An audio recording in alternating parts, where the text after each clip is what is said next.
Hi, this is Dr. Viv. In this video, I'll be looking at operators acting on scalar fields and vector fields. So these are operators known as differential operators. What they do is they take a scalar function, which is a function from the real numbers, well, a triple, because you're taking x, y, z values and outputting a real number. Or a vector field, which is again a vector assigned to every point in space, and that vector has got magnitude and direction. So what can you do with these scalar fields and vector fields? Well, you can certainly check out how quickly they change from place to place in space. So one thing you can do is take the gradient, and the gradient tells you the quickest ways that a scalar function can change. So the gradient of a scalar field is this, sometimes written as grad phi, and this del, for the purposes of this video, will stand for I hat del by del x plus j hat del by del y plus k hat del by del z. These are partial derivatives with respect to x, y, and z. Now, if there's no risk of confusion, I'll sometimes write this as I hat times del x plus j hat times del y plus k hat times del z. It cuts down on the writing. Now, what can you do with is there anything else you can do with a scalar? Well, once you've got a vector out of a scalar, because the gradient is a vector, that's why I put the arrow there, you can then do things that you can do to a normal vector field. Well, what can you do to a vector field? When you have a vector, how can you apply this operator to it? You can't simply apply the operator to that, because the operator itself is a vector, and that vector field is something like this. V of x, y, z, if I were to put the arrow, then it would be Vx, x, y, z. In other words, x component itself is a function, I hat, plus Vy, x, y, z, j hat, plus Vz, x, y, z, k hat. So what can you possibly do with this gradient operator on the vector field? Well, you may already have guessed there are only two things you can do with a vector on another vector, and that is take the dot product or the cross product. So when you take the dot product, it's called the divergence of the vector field. It's defined as del dot v. Now, people usually call it the divergence or div, but it's written as that. And the way this is defined is you just take the dot product of this with that, this with that. So only the I hat and the I hat component interact, the j hat and the j hat component interact, and the k hat and the k hat component. So this is just going to be del x vx plus del y vy plus del z vz. Or written in the Einstein summation convention, it's del I vi, where I equals 1, 2, 3 corresponds to x, y, z. So you can write the divergence like that. Now, geometrically speaking, what does the divergence measure? It measures how much the vector field diverges from a single point. A great example of this is in electrostatics in physics. So when you have a positive charge, the positive charge sends out electric field. The negative charge sucks in electric field. So those are the two facts that you need about charges here. Now, do these have divergence? Absolutely. The electric field diverges positively because, as you can see, it originates from a source. This diverges negatively. The negative charges diverge negatively because it's like a drain. It's like water draining into a sink. So these are called source and sinks for the divergence. And later on we'll see there's a great theorem by Gauss called the divergence theorem that relates the divergence to precisely these kinds of sources and sinks. The other thing you can do with the operator known as the gradient operator, this thing is called the gradient operator, is to take the curl. Let's do that. Curl V is defined as when something is defined, I'll write this double colon. It means the left hand side is defined in terms of the right hand side. So the left hand side does not have independent meaning on its own unless you tell me what it is. If I didn't tell you what curl is, it will just be so many words for you. So I'll put this colon here, and what am I defining it as? Well, it's del cross V. Well, that's a well-defined procedure. You take the determinant of I hat, j hat, k hat, del x, del y, del z, vx, vy, vz. Done. What the curl measures is interesting. It measures how much the field rotates around a given point. So if you think about a river flowing, actually this is funny because my house is located on I'm giving my location away here. My house is located on a river meander. So here's my house. And what happens is the Genesee actually meanders. So rather than flowing towards the north, it's actually flowing towards the east here. So what's going on here is that the water jets or molecules or streamlines is actually the technical word, but I have not defined a streamline, so let me not do that. It's some sort of an ordinary differential equation concept. So there's a flow, all right?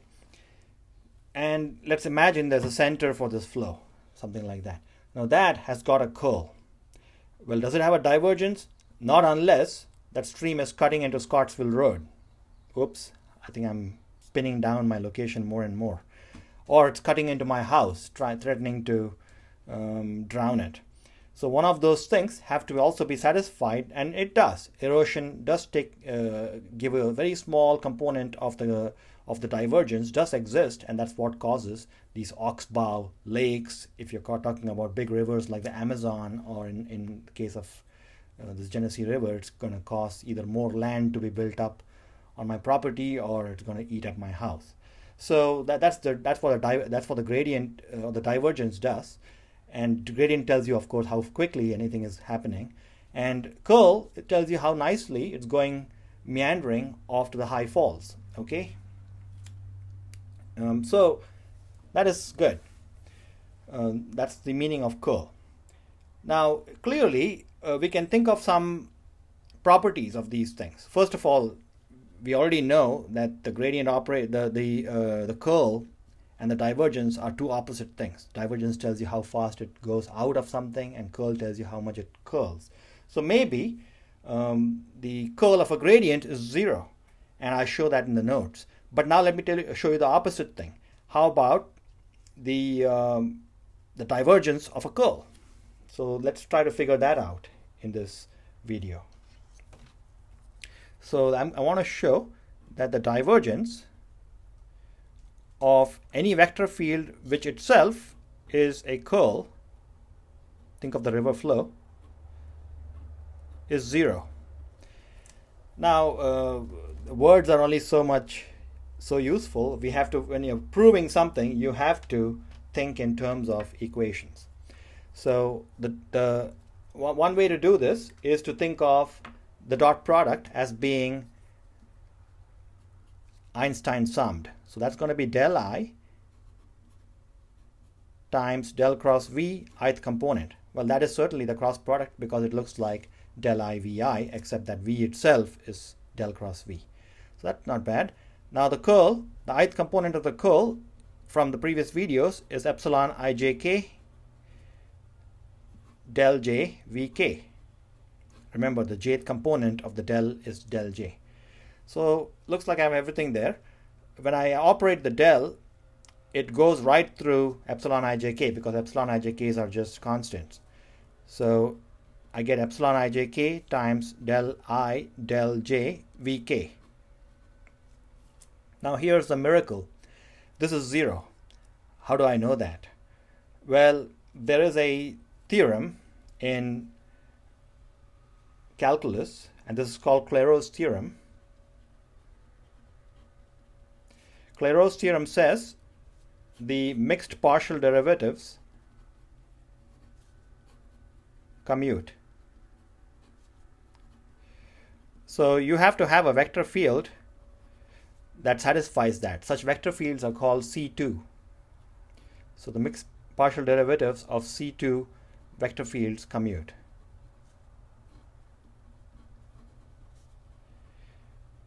What that really means is that del I del j of something is the same as del j del I. I'm going to use this.